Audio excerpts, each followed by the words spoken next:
Hello everyone, आप सभी का स्वागत और अभिनंदन। मैं Dhirendra Bagdi, lecturer computer science at government polytechnic college Jhalawar आपका स्वागत करता हूं। आज के इस सेशन में हम अपने विषय ऑपरेटिंग सिस्टम प्रिंसिपल को कंटिन्यू करेंगे।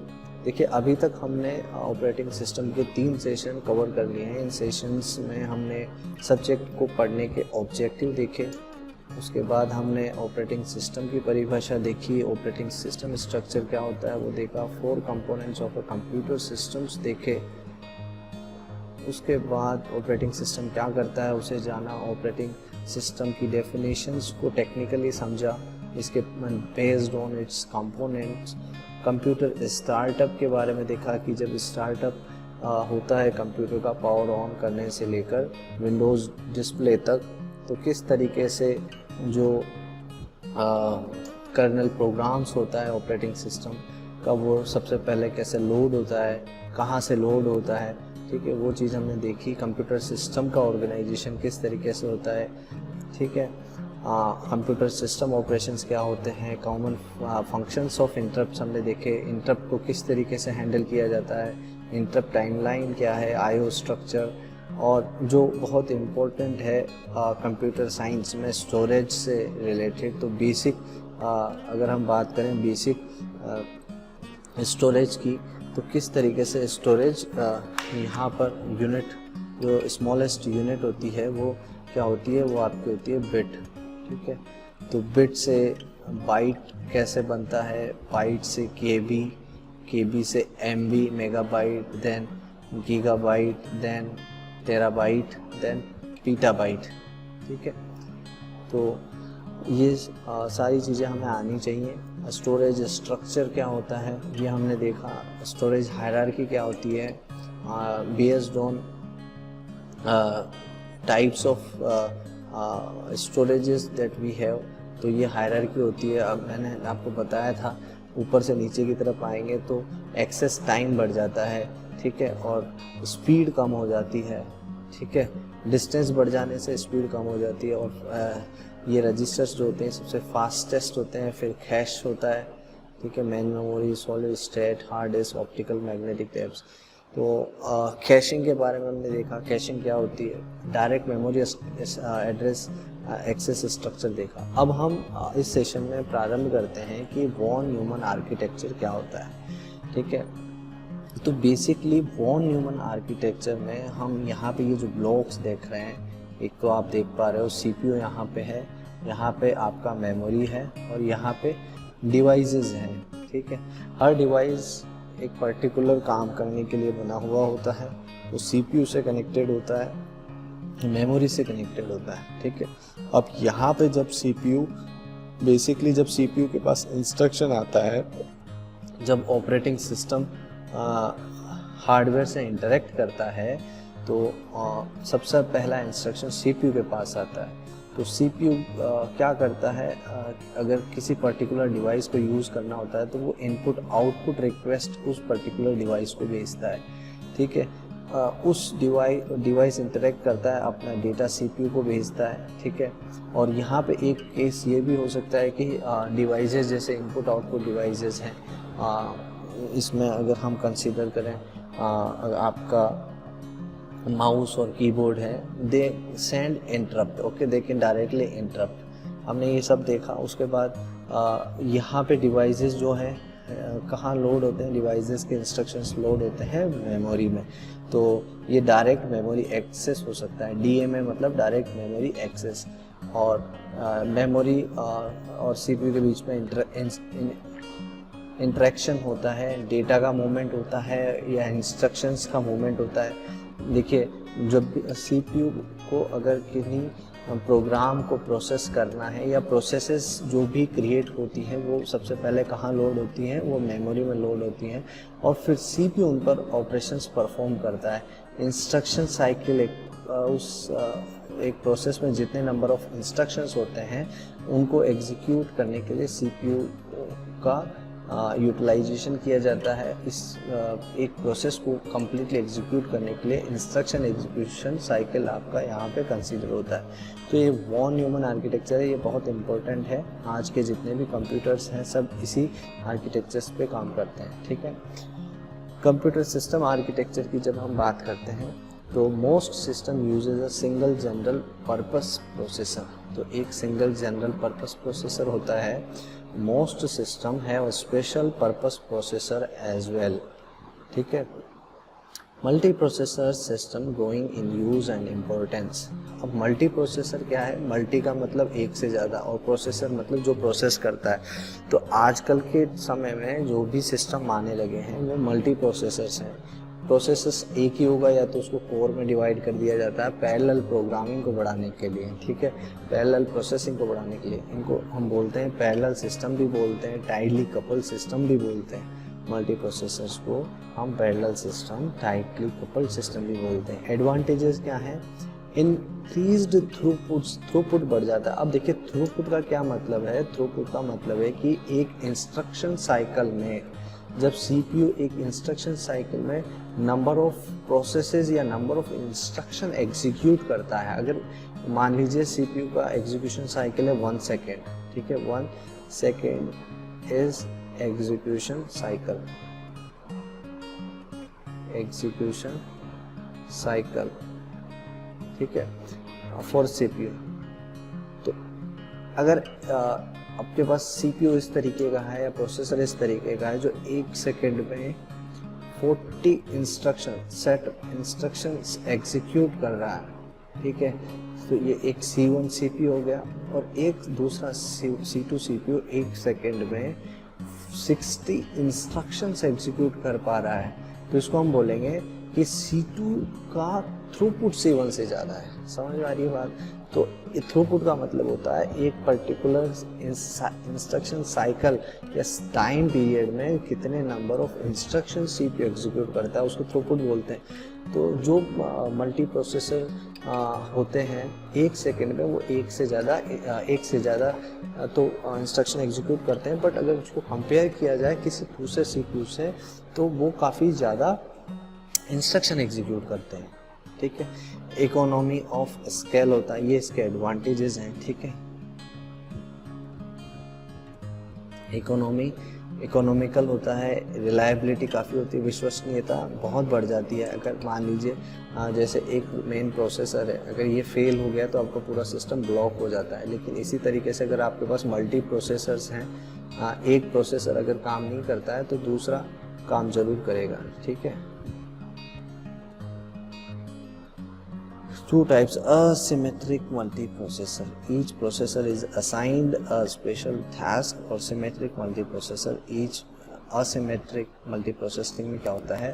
प्रत्येक प्रोसेसर को एक स्पेशल टास्क असाइन किया जाता है, एक पर्टिकुलर काम के लिए ही वो मल्टी प्रोसेसिंग का काम करता है। और सिमेट्रिक में क्या होता है? Each processor performs all task, ठीक है। मतलब जैसे मान लीजिए ये आपके पास प्रोसेसर्स हैं, ठीक है, यहाँ पे ये जो प्रोसेसर P1 है, ये P2 है, इनको अपन कंसीडर इस तरीके से करें तो P1 जो प्रोसेसर है मान लीजिए ये सिर्फ काम करेगा किस पे? एक पर्टिकुलर एप्लीकेशन के लिए, या आप डोज प्रॉम्प्ट बोल लीजिए। और P2 जो प्रोसेसर है ये सिर्फ काम करेगा आपका टेक्स्ट एडिटर के लिए। इसके पास जो भी काम आएगा वो टेक्स्ट एडिटर से रिलेटेड होगा तो P2 काम करेगा। इसी तरीके से P3 MP3 म्यूज़िक के लिए काम करता है और P4 जो है आपका ब्राउजिंग के लिए काम करता है, ठीक है। देखिए हर जो टास्क है, डोज का टास्क अलग है, टेक्स्ट एडिटर का अलग है, MP3 गाने सुनने का काम अलग है, ब्राउजिंग करने का काम अलग है।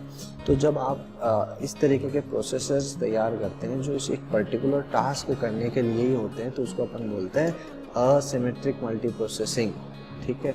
और मान लीजिए यहाँ पे P1 जो प्रोसेसर है अगर वो डोज को भी ऑपरेट कर सकता है, टेक्स्ट एडिटर का भी काम कर सकता है, MP3 गाने भी चला सकता है, ब्राउजिंग भी कर सकता है, तो ऐसे प्रोसेसर्स के द्वारा जो प्रोसेसिंग होती है उसे हम बोलते हैं सिमेट्रिक मल्टी प्रोसेसिंग, ठीक है। अब देखिए सिमेट्रिक मल्टी प्रोसेसिंग आर्किटेक्चर किस तरीके से होता है। जैसे सिमेट्रिक, अब यहाँ पे CPU 0, CPU 1, CPU 2 हम क्यों लिख रहे हैं, क्योंकि ये मल्टी प्रोसेसर्स हैं, एक से ज़्यादा CPU होते हैं। हर CPU जो है अपने रेस्पेक्टेड रजिस्टर्स और कैश से कनेक्टेड होता है। CPU 1 अपने रजिस्टर्स और कैश से कनेक्टेड होगा, ठीक है।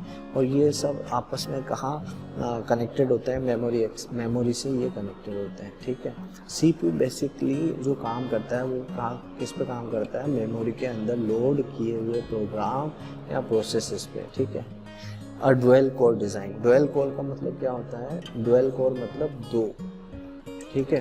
तो डुअल कोर डिज़ाइन में क्या होते हैं, दो CPU होते हैं, ठीक है। Multi chip and multi core system containing all chips, chassis containing multiple separate system. अब देखिए डुअल कोर का मतलब हो गया दो सेपरेट CPUs आपको दे दिए गए हैं, ठीक है।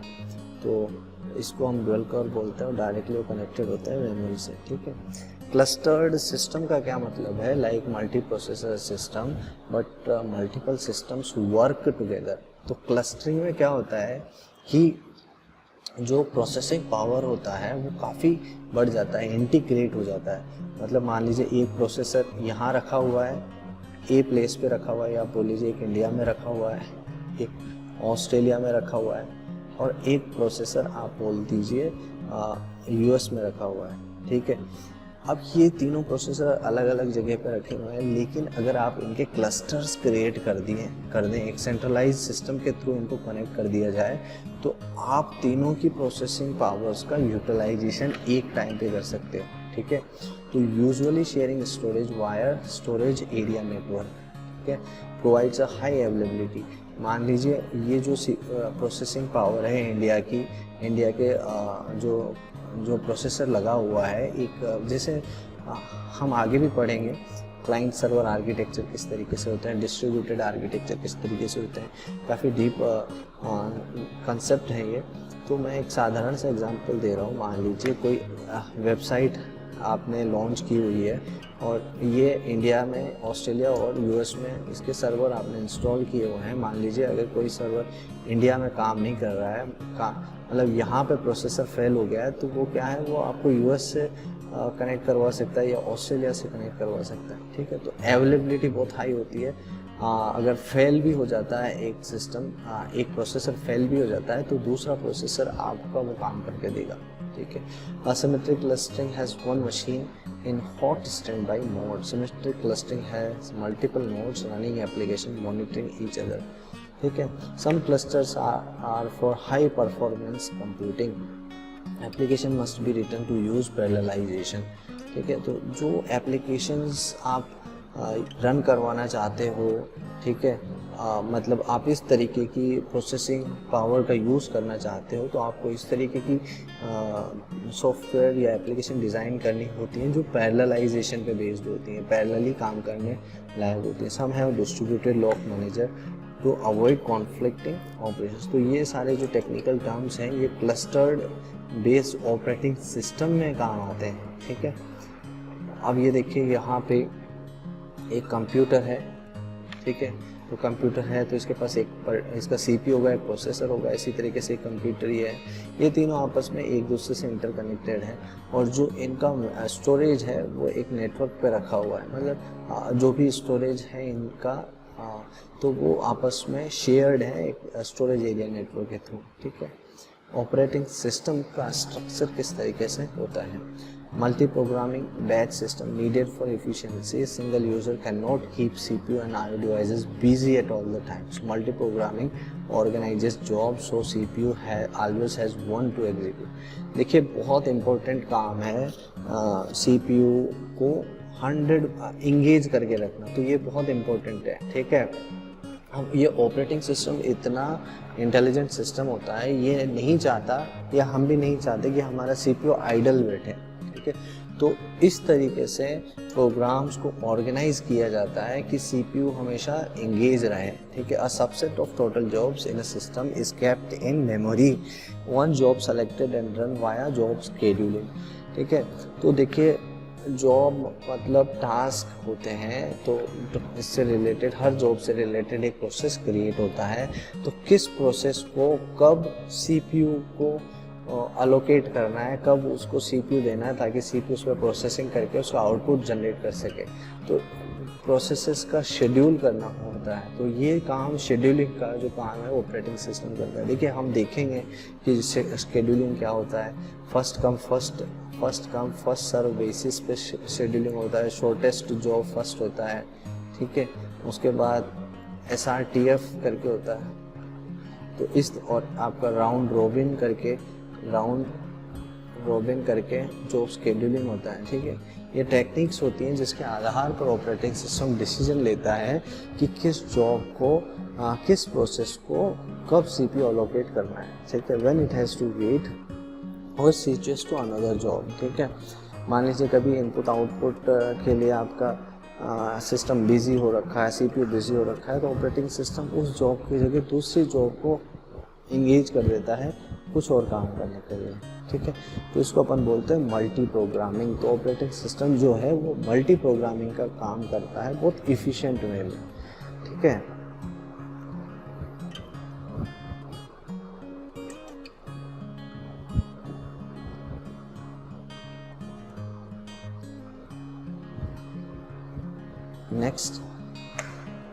नेक्स्ट हम देख रहे हैं टाइम शेयरिंग क्या होता है। Time sharing is a logical extension in which CPU switches job so frequently that user can interact with each job while it's running, creating interactive computing, ठीक है।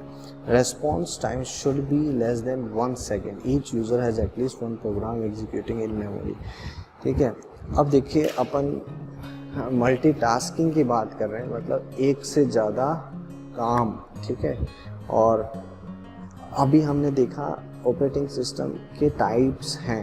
आप क्लस्टर्ड बेस्ड ऑपरेटिंग सिस्टम की बात करो, multi processor based operating system की बात करो, ठीक है, या आप stand alone user based operating system की बात करो, तो क्या होता है कि एक यूज़र एक से ज़्यादा काम कर सकता है, ठीक है। जैसे वो टेक्स्ट एडिटर में टाइप भी कर सकता है, VLC या मल्टीमीडिया प्लेयर के थ्रू वो वीडियो या ऑडियो लिसन कर सकता है। इसके अलावा वो ब्राउजिंग भी कर सकता है। तो ये 3 डिफरेंट टास्क को साइमल्टेनियसली करता है, ठीक है। तो बेसिकली क्या होता है, जब कोई भी जॉब कंप्लीट होने के लिए CPU के ऑपरेटिंग सिस्टम के थ्रू CPU के पास जाता है, तो ये ऑपरेटिंग सिस्टम ये मेक श्योर करता है कि जो भी जॉब होता है, ठीक है, हर यूज़र का या जो भी जॉब क्रिएट हुआ होता है उसको रेस्पॉन्ड करे, और रेस्पॉन्ड टाइम जो है वो 1 सेकेंड से कम का होना चाहिए, ठीक है।